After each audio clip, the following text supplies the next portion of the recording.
idólatra, porque os deuses da Palestina eram deuses da agricultura.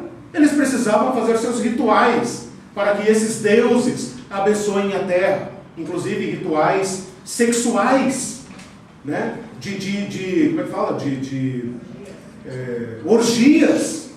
Orgias sexuais, para que a terra se tornasse fértil e eles tivessem fruto da terra.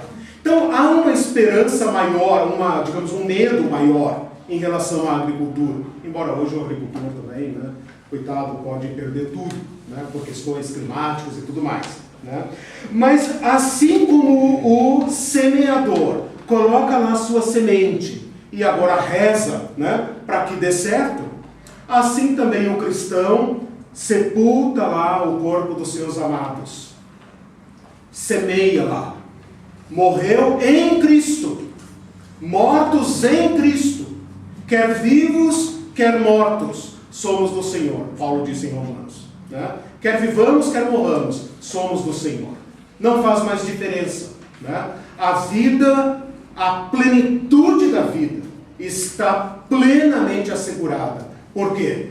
Porque Cristo ressuscitou. Não basta dizer que Cristo é Deus. Ora, Ele é Deus, mas a vida dele está lá com Ele. Cristo veio a nós, encarnou nossa vida, encarnou nosso corpo, viveu como um de nós, morreu uma morte que não era dele, e a vida com a qual ressuscitou é distribuída, flui, né? Flui como um manancial, né, para todos aqueles que creem nele. Deixa eu dar uma atrapalhadinha aqui. Nós temos 3 citações que eu me lembro de aparições no Novo Testamento, Moisés e Elias, e uma um tanto conturbada de Samuel no Velho Testamento. Como seria isso? Não vale a pena. Moisés e Elias têm sua morte posta em dúvida, né? De qualquer forma, sem entrar nessa questão de Samuel, que é complicada, né? De qualquer forma, todos aguardam a ressurreição. Esse é o ponto, né? Elias, aparentemente, é uma pessoa da Bíblia considerada não morrida, né? Enoque é outro também considerado não morrido, né? Que certamente dão testemunho da vida na presença de Deus, né? Não sei qual será o processo com eles. Moisés morreu, mas ninguém achou seu corpo, então, de certa forma, a Bíblia aponta para um caso particular, né? De qualquer forma, se a gente pegar depois lá, né, no Apocalipse, deixa eu ver, no capítulo 20, as 2 testemunhas, no capítulo 20 fala assim, quer ver? Vi tronos, capítulo 20, versículo 4, vi tronos, e neste sentaram-se aqueles aos quais foi dada a autoridade de julgar. Vi as almas dos decapitados por causa do testemunho de Jesus, bem como por causa da palavra de Deus, tantos quantos não adoraram a besta, nem tampouco a sua imagem, e viveram. Aí está a questão. E viveram e reinaram com Cristo durante 1000 anos. Os restantes dos mortos não reviveram até que se completassem os 1000 anos. Esta é a primeira ressurreição. Bem-aventurado e santo é aquele que tem parte na primeira ressurreição. Sobre esses, a segunda morte não tem autoridade. Pelo contrário, serão sacerdotes de Deus e de Cristo e reinarão com eles os 1000 anos. Depois, lá no final do capítulo, nós vamos ler isso mais para frente, quando eu falar sobre juízo final. Depois fala de uma segunda ressurreição, né? Os mortos, olha lá, versículo 12. Vi também os mortos, os grandes e pequenos, postos em pé diante do trono. Então abriram-se os livros e foram julgados, tal. A morte e o além, aqui fala a morte e o inferno foram lançados, tal, e não foi achado escrito no livro da vida, e então esses foram condenados, né? Mas aqui apenas para destacar a palavra da primeira ressurreição, né? Que é a ressurreição de todos aqueles que morreram na fé. Desde Abel. Vamos pegar Adão também, né? Adão, Eva. Desde Abel até o último que invocar o nome do nosso Senhor. Agora, o sentimento de expectativa e frustração é gigantesco, né? Porque Jesus tinha acabado de ressuscitar, reúne o povo lá, ele vai subir ao céu e ainda vai descer o Espírito de Deus para habitar o homem. Então, cara, o pessoal ficou ali extasiado, né? Não, o Império Romano se lasca, agora eu estou podendo, né? Mas aí veio o tempo. O apóstolo é preso, decapitado, crucificado com cabeça abaixo, não ressuscita. O Espírito Santo, ele não está bancando a vida eterna, ele está te dando garantia, né, que vai vir. Né? Eu vou te ajudar na travessia. Sim. E aí você tem que trabalhar séculos aí de esperança. Ninguém podia imaginar que isso levaria séculos. Né? Bom, ele continua aqui dizendo sobre Adão, né? Então vocês leiam aqui depois, falando que Adão é o pai da nossa raça, mas em Cristo nós fomos migrados para outra raça. E então ele diz, o primeiro Adão é espiritual, o primeiro Adão é natural, o segundo é espiritual. O primeiro traz a imagem do terreno, o segundo traz a imagem do céu, o segundo homem é do céu. Versículo 48. Como foi o primeiro homem o terreno, tais são também os demais homens terrenos. E como é o homem celestial, tais também os celestiais. Então a ressurreição nos habilita para essa vida na presença de Deus. Quer nós vamos, quer Ele venha. Né? Tanto faz. A questão é Ele. Nós habitando junto com Ele. Agora vejam aqui no versículo 50. Afirmo, meus irmãos, que este teu corpício aí não pode herdar o reino de Deus. Com esta tua natureza, tu não podes entrar lá. Todas as pessoas das Escrituras, não vou falar de fora das Escrituras, mas todas as pessoas das Escrituras que sequer relaram na glória de Deus, caíram como mortos. Né? Ficaram trêmulos, ficaram pasmos, ficaram desmaiados. A presença de Deus seria para nós insuportável. Nós não somos capazes de suportar uma alegria intensa por muito tempo. Não somos capazes. Nosso corpo é fraco, muito fraco. Né? Então ele fala, carne e sangue. Carne e sangue está falando da tua natureza humana, terrena. Não é apta para adentrar o reino de Deus. Esse teu corpo corrupto, e corrupto aqui não tem a ver com a corrupção de Brasília, nem da de Curitiba, nem da de São Paulo, nem da de Minas, né? Nem da dos Estados Unidos, nem do Japão, nem da Europa, tem a ver com a corrupção de deterioração, decomposição. Esse nosso corpo que começa a envelhecer desde que nasce, especialmente depois dos 25 anos, segundo os médicos, né? Então todos nós estamos já descendo a curva, descendo em direção, né, ao destino final. Né? Esse nosso corpo que perece não é apto para a idade das eras, não é apto para adentrar esse ambiente de Deus. Eis aqui então vos digo um mistério: nem todos dormiremos, mas transformados seremos todos. E então entraremos, né, versículo 53. É necessário que este corpo perecível, corruptível, seja revestido de incorruptibilidade. E o corpo mortal seja revestido da imortalidade. Imortalidade de Deus, não nossa. Nós somos mortais. Esse corpo mortal não tem como entrar lá. O paraíso está fechado, né? Com duas espadas flamejantes na porta. Ninguém entra. Né?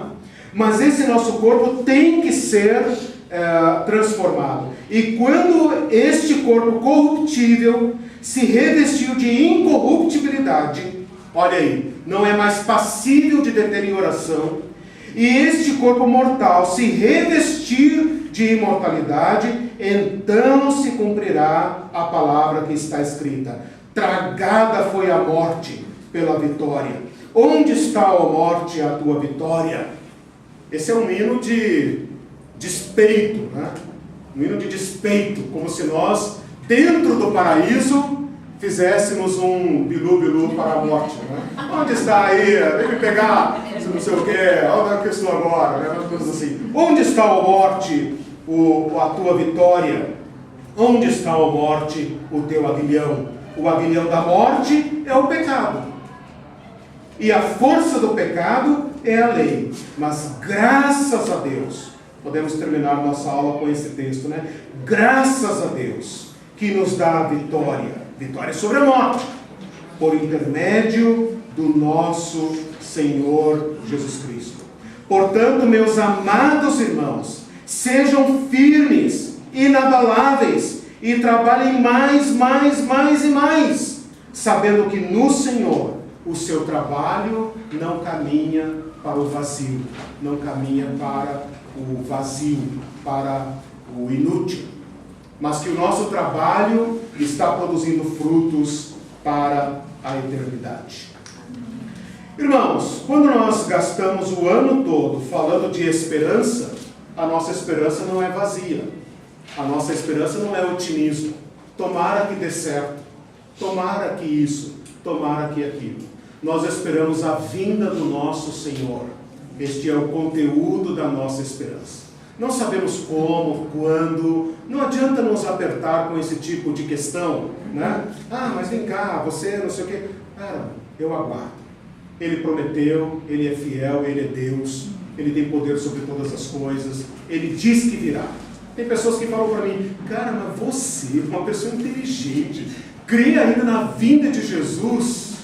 Cara, não é por minha inteligência. Pela minha inteligência, quem sabe eu fosse um guru, um mestre, sei lá o que eu seria aí, né? De repente um ateu, né? Não é por minha inteligência, né? É porque a vida que clama dentro de mim por vida, encontrou uma resposta, e essa resposta me tomou, e eu não vou fugir dela por nada, né? Não vou abrir mão dela por nada. Vou terminar também com uma promessa. Então aguardamos a vinda do nosso Senhor e aguardamos a ressurreição. Se nós dormirmos no Senhor, em tempo ou fora de tempo, seja como for, como esses aqui que eventualmente nos despedimos, né? Notícias de falecimento na IBB, nota de falecimento, faleceu o irmão tal, da rede tal, parente de não sei quem, do pastor tal, não sei o quê. É isso. Semeamos no Senhor, né? Choramos, lamentamos a separação, sofremos, porque somos de carne e sangue, né? Os cristãos devem chorar, prantear, lamentar, mas depois se recompor e dizer: Senhor, nós entregamos nosso irmão ao Senhor, nós o encomendamos a vida, né? Nós professamos a nossa fé em Jesus Cristo. No capítulo 8 de Romanos, versículo 9, fala assim: se alguém não tem o Espírito de Cristo, esse tal não é dele. Se porém Cristo está em vós, este corpício que tu tens aí está morto. Esse corpo está morto. Ele não caducou ainda, não caiu, mas está caindo. Está em processo de envelhecimento e perecimento. O corpo, na verdade, está morto por causa do pecado, mas o Espírito que habita em você é vida por causa da justiça de Deus. Se habita em você o Espírito daquele que ressuscitou a Jesus dentre os mortos, esse mesmo que ressuscitou a Cristo Jesus dentre os mortos, vivificará também este corpo mortal que você tem, que você é, por meio do Espírito de Deus que habita em você. Por isso, quem não tem o Espírito de Cristo não é dele, porque não tem parte com a vida, né? Mas aquele que tem o Espírito de Cristo está selado para o dia da ressurreição, né? Tem algo em nós, algo espiritual, algo de Cristo, algo da palavra de Cristo em nós, que está dormindo aqui dentro. Está dormindo aqui dentro. Como os nossos irmãos que dormem em Cristo. Está dormindo aqui dentro. Mas quando o nosso Supremo Pastor chamar, né, algo dentro de nós, do Espírito de Cristo em nós, explodirá em vida, né? Assim como uma semente que explode e solta a sua verdadeira natureza, que não foi criada para ser semente, mas foi criada para frutificar. Nós também frutificaremos. Eu sei que o texto é complexo, sei que se trata de um mistério. Nossa aposta é inédita, porque não há ninguém no mundo, nem na história do mundo, que tenha tido a coragem, ou o poder, ou a capacidade de prometer a ressurreição. Mas o nosso Senhor prometeu, morreu, ressuscitou, deu provas da ressurreição, e nós as acatamos pela fé. Não o vimos, nem vivo, nem morto, nem ressuscitado. Cremos no testemunho do Espírito Santo, que nos convence que o nosso Senhor está vivo. E se Ele está vivo, nós também viveremos. Bom, obrigado a... Eu acho bem bonito pensar que o aguilhão da morte ou pecado é aquela bolona, né? O aguilhão, né? Que prende, né? Aguilhão é Não, é de feliz. É o ferrão. Pode pensar no ferro do cara que ou no ferrão da abelha. Então, Jesus não tinha pecado e daí ressuscitou. E ele foi a primícia, né? Daqueles que dormem. E daí, como nós morremos com ele, o pecado não poderá deter a nossa ressurreição também. Então, acho lindo ele ter sido o primeiro, né? E daí garantir isso para nós, né? A Bíblia chama ele, eu coloquei ali no início, primícia dos mortos. Primogênito dentre os mortos. Jesus não é mais unigênito, mas primogênito. Né? Eliseu seria assim o primeiro da nova criação. O primeiro da nova criação, o cabeça de uma nova raça. Então se identifica na nova criação quem já é criada. Que venceu o pecado. Sim, que espera o novo céus e a nova terra. Nós, porém, aguardamos novos céus e nova terra. Agora, olha só, aquele texto aí que eu pulei, né, de Adão e Jesus. Adão é o pai da raça humana. É o pai dos homens naturais, dos humanos. Né? Cristo, o cabeça de uma nova raça. Irmãos, nós somos chamados a constituirmos uma nova humanidade. É muito grande. Larguem as bobagens. Né? Não se percam com bobagens. Concentrem-se nas coisas eternas. É quase blasfemo falar isso hoje, até para nós cristãos. Mas pelo amor do nosso Senhor Jesus Cristo, peçam a Deus que não permita que as bobagens perecíveis desse mundo se tornem essa bola que a Irene falou, né? Essa bola está lá em Hebreus 12, né? Achei a bola, quer ver? A bola, aqui está. Portanto, também nós, visto que estamos rodeados por uma tão grande nuvem de testemunhas, desembaraçando-nos de todo o peso e do pecado que, sabe que é tenaz, né? Que tenazmente nos agarra, corramos com perseverança a carreira que está proposta diante de nós, olhando firmemente para o autor e consumador da nossa fé, Jesus Cristo. Então assim, irmãos, todos nós nos embaraçamos, todos nós corremos o risco de ser como aquela semente semeada entre espinhos, né? Sufocada de coisas e tal, né? Tem um pastor que eu ouço muito, ele fala assim: o diabo vai tentar impedir que nos acheguemos à palavra de Cristo. Ele vai fazer de tudo para que esse livro fique fechado, guardado, jogado. Mas se ele não conseguir que você mantenha o livro fechado, se você insistir em abrir o livro, ele vai ficar te fazendo rodear por coisas não essenciais, né? Perguntas, contendas em coisas, né, que perecíveis. Então você pode folhear esse livro está na mão de todo mundo, é o livro mais lido do mundo, mais popular do mundo, né? Então concentre-se no essencial, né? Tenha coragem de pedir a Deus para nos mostrar isso, né? Senhor, não me deixes meter raízes em coisa fútil, né? Que nada nos possua, né? que quer o Senhor nos dê, quer não dê, quer enriqueçamos, quer não, né? Quer tenhamos saúde, quer não, quer estejamos felizes, quer não. Diante desta grandeza, tudo vira pequeno, tudo é pequeno, nada tem importância real, né? Então, na perspectiva da eternidade, nós viveremos a nossa vida aqui. Isso tem que mudar o modo como vivemos, senão não esperamos. Essa é a questão. Se nós vivermos como vivem as pessoas todas que não têm esperança, efetivamente não temos esperança. Se temos esta esperança, então isso tem que conduzir, influenciar o modo como vivemos agora, o modo como agimos, as prioridades da nossa vida. Eliseu, o Senhor nos ajude nisso. Hebreus 12, ele dá uma continuidade sobre o que está falando, né? Lá 12, 22. Levando a comparação do Monte Sião. Sim, ele fala da eternidade. Né? Vocês chegaram ao monte, no caso, a nossa Jerusalém, sim, nós chegamos. Sim. Mas vocês chegarão ao monte, a Jerusalém celestial, a cidade de Deus vivo. Isso. Chegarão aos milhares e milhares de anjos em alegre união. A igreja dos primogênitos, cujos nomes estão escritos nos céus.